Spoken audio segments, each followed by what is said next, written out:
In the deepest cell of the prison, a man obsesses over one thing, getting stronger. While others waste away their days, Kyle climbs walls, lifts weights, punches concrete, hauls the heaviest logs, and runs laps in pouring rain. Everyone thinks he is planning an escape. He is not. He is preparing for revenge. Before prison, Kyle was an ordinary worker living happily with his wife. That happiness shattered when a rich kid broke into their home. Kyle heard her desperate screams over the phone and raced back, only to find her tortured to death. He dragged the killer to court, but the judge declared him innocent. Money had blinded justice. In that courtroom, Kyle grabbed a guard's gun and emptied every bullet into the murderer. Now he is locked in Kravis prison, where the law doesn't exist. Here survival depends on fists or cash. The warden runs everything. Guards strip Kyle of his belongings, then rip his wedding ring from his finger. He begs them to stop. They beat him down and take it anyway. Kyle lies bleeding on the floor, eyes locked on the guard, who stole the only piece of his wife he had left. In the cell block, a psychopath named Mad Dog terrorizes a young inmate named Billy. Guards don't intervene. They're paid to look the other way. When Kyle sees Billy's bruises and Mad Dog's smirk, he is thrown back to the face of his wife's killer. He lunges at Mad Dog, slamming him into the fence, but the guards only restrain Kyle, then drag him to solitary confinement. The punishment cell is a hellhole. It stinks of sewage. Dried blood stains the walls. The food is worse than pig slop. Kyle sleeps on cold stone next to a drain.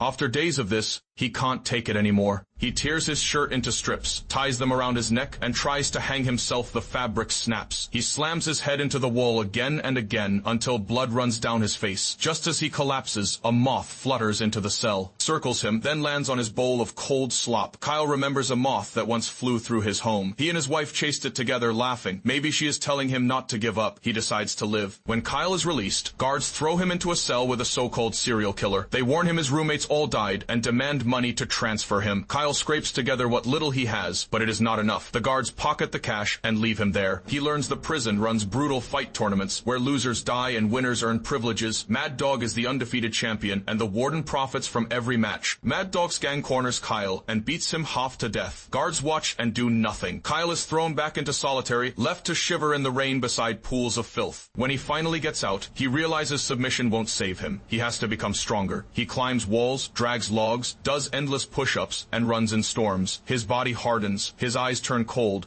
Months later, Kyle steps into the ring against Mad Dog. Mad Dog batters him with elbows, kicks, and brutal throws. Kyle barely stays conscious, but when Mad Dog moves in for the kill, Kyle lunges forward and sinks his teeth into Mad Dog's throat. By the time guards pull them apart, Mad Dog is drowning in his own blood. Kyle becomes the new champion. The warden makes a fortune off him. The gentleman who once resisted violence now stands at its apex. Billy never stops trying to escape. Every attempt ends in capture and another beating. On his final try, he is caught and handed over to a brute who tortures him to death. With his last breath, Billy whispers to Kyle, "Don't let them turn you into something you are not." Kyle finally understands. Violence isn't the answer. In his next fight, Kyle refuses to strike back. The warden loses a fortune and has Kyle tied up in the prison yard. Kyle endures days of sun and rain, but he doesn't break. Slowly, the other inmates understand. Why should they kill each other for someone else's profit? The fights stop. The gangs fall silent. The prisoners use collective defiance to dismantle the warden's bloody empire. The warden knows he can't kill Kyle. If he does, Kyle becomes a martyr. So the warden arranges one final match. His opponent is a massive, brain-damaged giant. The creature lifts Kyle and slams him into the ground. Just as Kyle is about to be strangled, he taps the wall twice. The giant recognizes the sound. In solitary, they were neighbors. Kyle always tapped back. The giant releases him, then charges the guards. He smashes open the cell doors, sparking a full-scale riot.